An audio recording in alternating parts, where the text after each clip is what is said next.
Assalamualaikum dan salam Jumaat bagi penonton di luar sana. Selamat Hari Raya Syawal yang ke-16. Okey, selamat datang ke IDEX. Ini nama singkat untuk ID eksklusif. Hari ini buat pertama kali kita akan sembangkan mengenai topik wowkan rumah anda dengan interior design. Okey, sebelum tu bagi saya perkenalkan diri saya. Nama saya Syahrul Nizam dan saya akan jadi host anda untuk hari ini. Okey, sebelum tu kita ada jemputan khas tetamu kita. Beliau merupakan seorang pakar reka dalaman dan beliau juga pernah berpengalaman selama 16 tahun dalam industri ID. So, beliau juga terlibat dalam beberapa reka dalaman dalam dan luar negara dan pengalaman beliau sungguh menakjubkan. So, mari kita untuk tidak melengahkan masa lagi, mari kita menjemput tetamu kita, Tuan Reza Farid Zainuddin. Assalamualaikum Tuan. Waalaikumsalam Syarul. Apa khabar Tuan? Sihat? Baik, terima kasih jemput. Okey Tuan. Okey, saya nak tanya Tuan, okey, interior design, kita kenal sebagai rekaan dalaman. Tetapi ada setengah orang kata, ini interior design, ini interior deco. So, apa perbezaan benda dua tu? Boleh Tuan terangkan? Okey, mengenai interior design dan interior deco, kita kena tahu priority dia pasal benda ni akan move forward kita punya projek. Okey, ini saya fokus untuk homeowner lah ya. Okey, interior design ni dia lebih kepada technical design. Sebagai contoh, macam you nak pecah dinding, you nak buat ceiling, you nak pecah flooring, nak renovate toilet, and then you nak letak furniture. So semua benda-benda ni memerlukan kepakaran setiap bidang tu. Okey. So untuk interior design ni selalunya bajet dia akan lebih tinggi. Dan lebih bagus kalau homeowner hire professional interior design pasal dia yang akan koordinatkan semua kerja-kerja ni lah. And then macam contoh kalau you nak buat ceiling, you nak kena ada electrician. Lepas tu you nak pasang aircon orang lain. So interior designer akan tolong you untuk manage semua benda ni. Okay, and then interior deco atau hiasan is more kepada barang-barang ringkas, furniture, and then soft finishing macam curtain, carpet, cushion. So, untuk decoration hiasan ni saya rasa ramai kat luar sana yang boleh buat. Pasal masing-masing ada kreativiti sendiri kan. So, diorang boleh pergi sendiri macam pergi ke furniture shop, home living shop, then diorang boleh start explore orang punya creativity pasal dia tak payah nak pakai specialist nak tunjuk macam mana nak pecah dinding, macam mana nak bancuh simen. And then budget pun selalu akan lebih murah lah. So, bila kita dah tahu which category yang kita nak buat mengikut kita punya budget, dan lagi senang kita nak move forward untuk capai kita punya ruang impian tu. Okey, so apa yang berbeza dengan interior deco? Interior deco tu lah dia more kepada soft furniture, loose furniture, benda yang tak ada kena-mengena dengan kepakaran teknikal. Macam okay, macam kalau kata almari, you tak nak buat built-in. Built-in is under interior design. You cuma nak beli loose almari biasa, you beli kat kedai and then you letak dalam bilik. So, that is under decoration. Okey, Cik Reza, saya nak tanya, ini just nak tahu kebanyakan orang, especially, saya tak kata semua tapi kebanyakan wanita di luar sana, bila dia pergi ke sebuah kedai, bila nampak je barang, rasa macam nak belilah barang tu.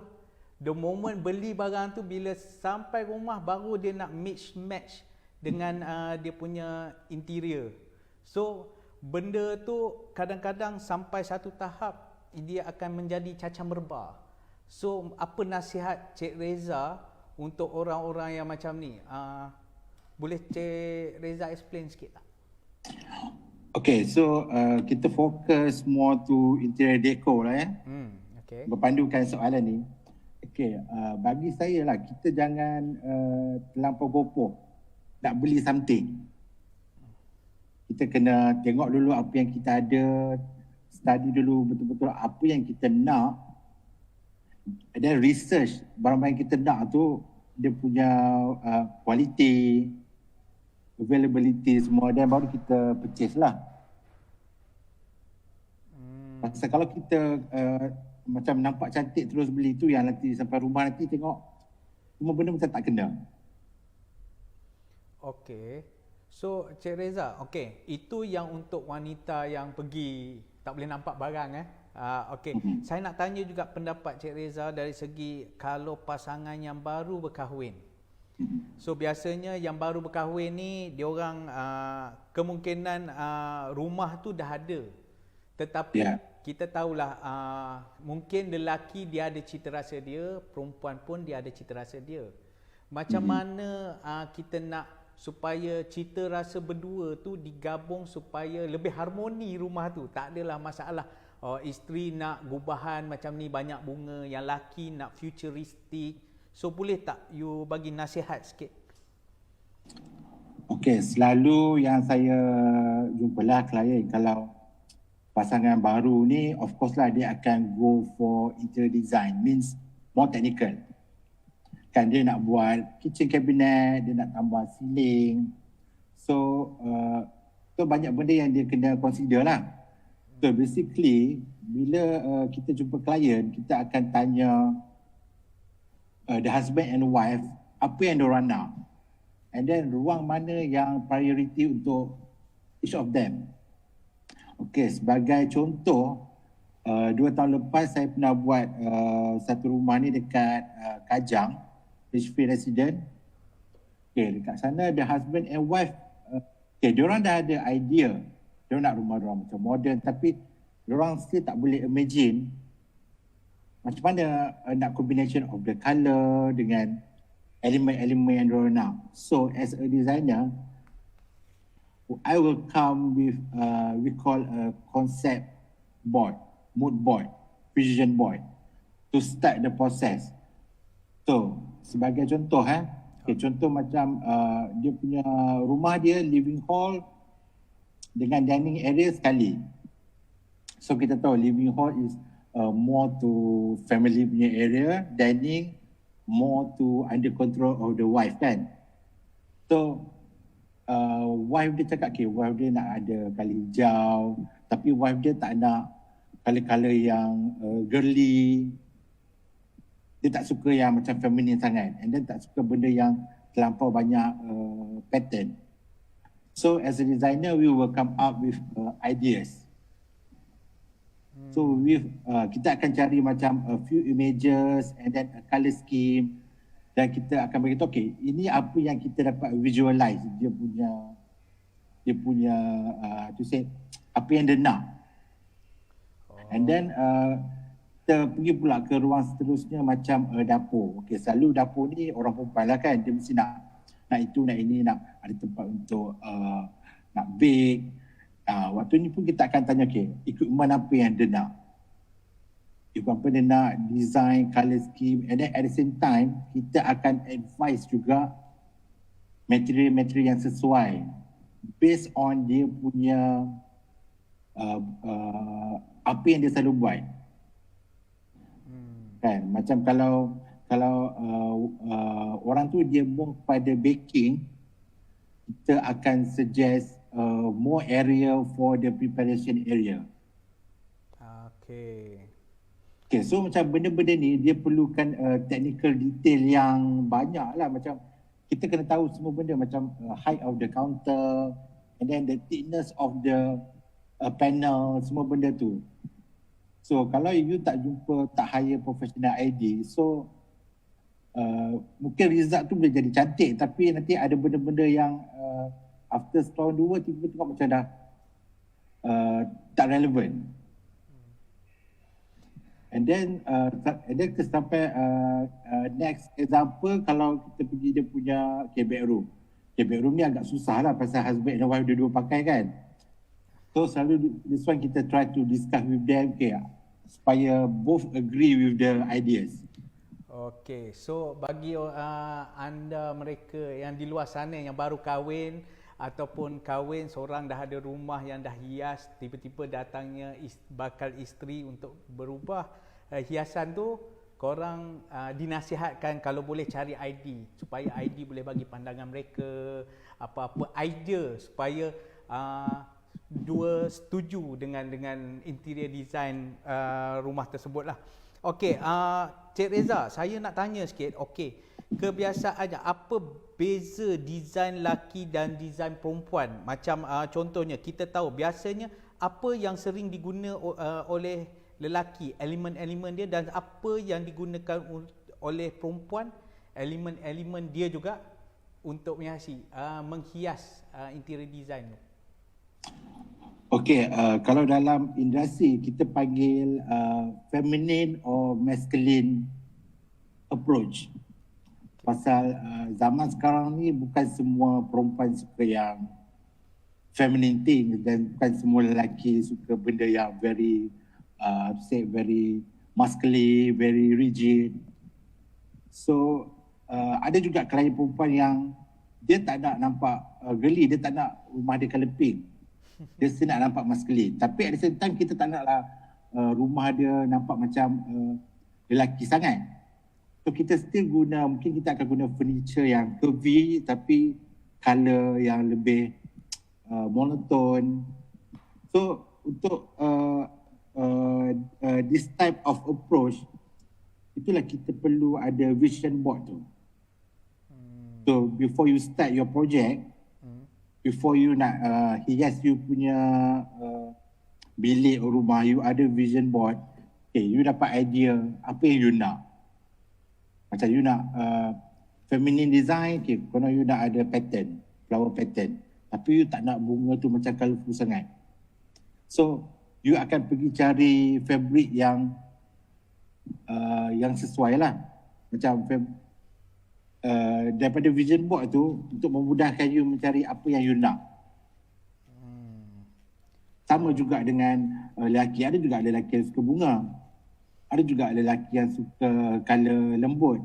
Tapi kat mana nak letak colour lembut tu? Mungkin bukan dekat dinding. Mungkin just hanya dekat dia punya throw cushion. Macam tu lah. Okey.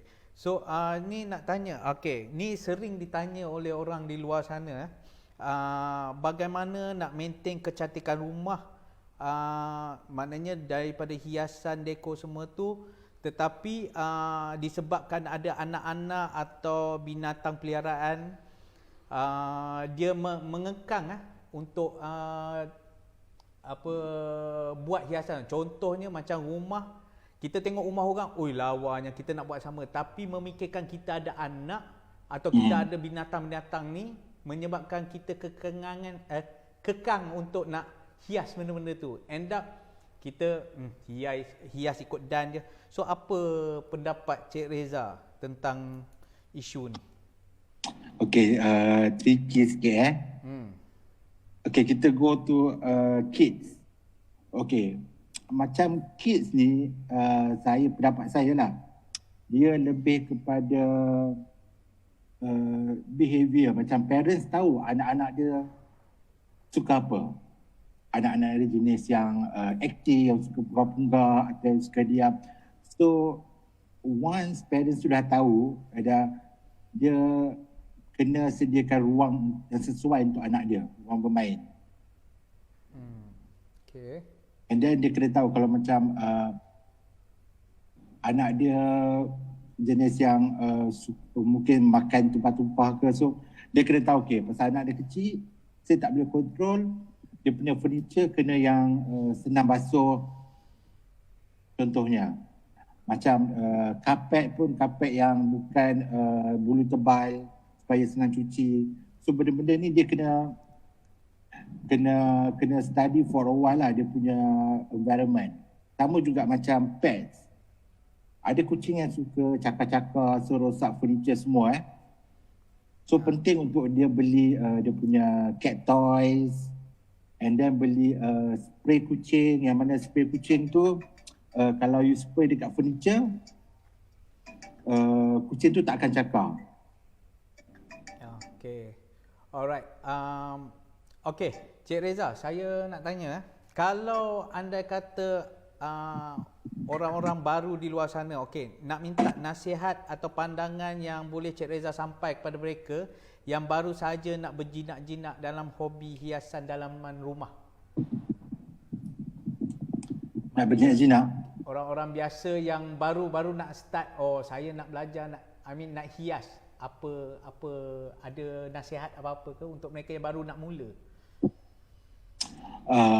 Nasihat saya lah kan, macam actually it's bagus kalau semua orang dah start appreciate design, cuma jangan terlampau mengikut orang lain dan jangan terlampau terburu-buru. Macam contohlah macam zaman PKP tu, semua orang hias rumah, awak pun nak hias rumah, tapi benda tu tak kena dengan you punya kemahiran.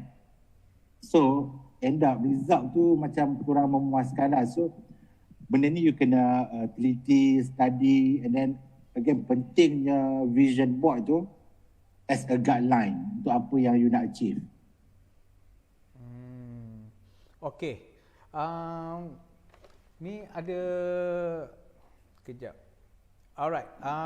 Ni ada orang tanya, Cik Reza, kalau bagi orang yang mempunyai ruang yang kecil, ruang tamu yang kecil ke, ataupun rumah apartmen ke, kondo ke apa, tetapi nak buat ruang tamu tu dengan hiasan-hiasan ada, atau kali macam mana nak nampakkan dia luas? Ni kira baru ke atau dia akan pakai furniture yang lama? Okey, kalau rumah baru macam mana? Kalau rumah yang lama, mana yang dah sedia ada, macam mana? Okey, kalau rumah baru tu lebih senang lah pasal kosong kan. Okay, selalunya kalau ruang yang sempit tu paling sesuai, of course lah kita main warna-warna cerah. And then furniture pun kita tak pilih furniture yang bulky. Macam contoh, macam kerusi pun kerusi yang ada kaki supaya dia nampak macam terapung, you know. Okay. And then macam almari pun yang tak begitu tinggi. And then mungkin ada shelf banyak, so nampak macam ada ruang. Okay. So, sekarang Cik Reza, kalau kita nak buka kepada soalan-soalan daripada penonton-penonton kita, so ada yang nak bersoal ke? Okey, soalan daripada Adri. Kalau kita nak mix dua jenis design, macam contoh laki nak modern style minimalis, tapi bini nak style Victorian. So ada tak pair yang boleh kita macam gabungkan supaya jadi, not kata tu more, boleh matching lah. Okay, konsep ni memang berbeza sekali lah. Victorian is, tahu, very busy, banyak karakter, minimalis pula banyak clean cut. Is ada approach we can go macam kita boleh pergi Victorian punya approach, macam ada paneling, tapi in terms of colour kita tak pakai banyak sangat colour. Contoh, instead of wallpaper yang macam colour hijau kuning, kita just pakai grey colour. So elemen dekat paneling tu still ada carving, tapi dia tak macam terlampau menonjol. Okey, ni soalan daripada Lukman Adam, Cik Reza.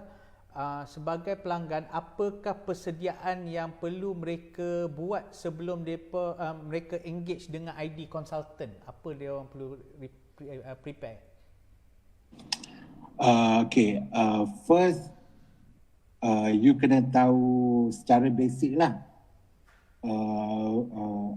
apa yang you nak, yang priority apa yang you nak, and then you punya budget tu tak semestinya macam mungkin you ada 100k tapi you nak 50k, you boleh cakap you nak ada 50k. So daripada sinilah designer akan start discuss dengan you apa yang you boleh dapat dengan 50k tu. Okay, alright. Okay, ni lagi satu soalan daripada Cik Nadira. Okey, bagaimana nak hasilkan sesuatu yang eksklusif tapi dengan bajet yang rendah? Maknanya dia bajetnya tak cukup, tetapi dia nak beli barang-barang yang supaya dia punya ruang tamu tu nampak eksklusif. So, apa pandangan Cik Reza? Okey, dia ada salah satu cara kita boleh reorganize kita punya furniture planning. Pendudukan furniture tu kita boleh tukar, dan kita boleh tukar hiasan. Sebagai contoh, hiasan pasu-pasu yang dalam bilik tu kita letak kat luar, dalam living tu kita letak tempat lain. So nampak macam ada variety.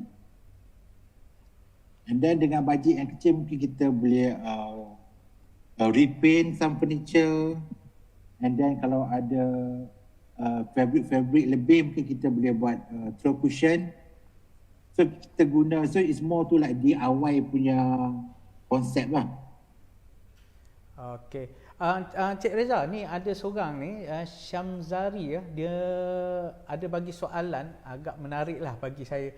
So untuk orang yang menyewa rumah, so apakah konsep ID yang sesuai untuk diorang design? Mana dia menyewa rumah orang, so tak boleh nak hacking, tak boleh nak pecah apa, so dia punya tu minimum. So macam mana tu?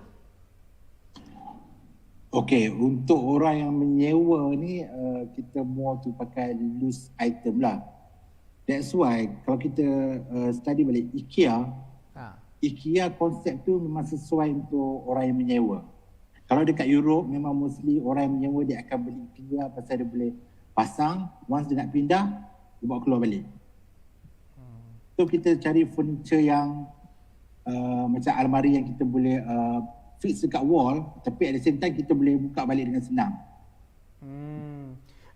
Cik Reza, ni ada orang tanya ni pasal feature wall. Dia tanya ada tak idea yang sesuai untuk feature wall? Biasanya bagi rumah-rumah yang setiap 3 tahun dia nak tukar feature wall ke, nak tu mungkin time perayaan macam sekarang ni ke? Okey, feature wall ni banyak benda kita boleh buat, tapi kita kena first kita kena tahu, kita kena pandai pilih wall yang sesuai. Okay. Wall yang sesuai. So daripada segi design tu macam-macam kita boleh buat. Kita boleh pakai graphic wallpaper, and then kita boleh sampai wall art, wall sculpture. Macam kita boleh ambil different type of frame, dan kita boleh susun. Okey, kita tak banyak masa lagi Cik Reza. Seronok pula berborak-borak sampai dah lupa masa. Okey, terima kasih Cik Reza kerana telah meluangkan masa bersama kami hari ini, dan kami daripada IDEX ingin mengucapkan terima kasih. Setakat sini saja topik perbincangan kita hari ini. Siapa yang nak tahu lebih lanjut pasal ID, bolehlah contact personally Cik Reza melalui Instagram dia yang tertera di bawah. So kalau you nak tahu, nak minta nasihat yang lebih lanjut apa, boleh directly message ke dia, ataupun nak minta bantuan dari segi design ke apa. Okey, Kami daripada IDEX ni mengucapkan terima kasih sekali lagi yang bagi yang menonton FB page kami dan berharap sedikit memberi manfaat kepada penonton-penonton di luar sana. So, insya-Allah kita akan berjumpa lagi. Assalamualaikum dan selamat Hari Raya. Bye.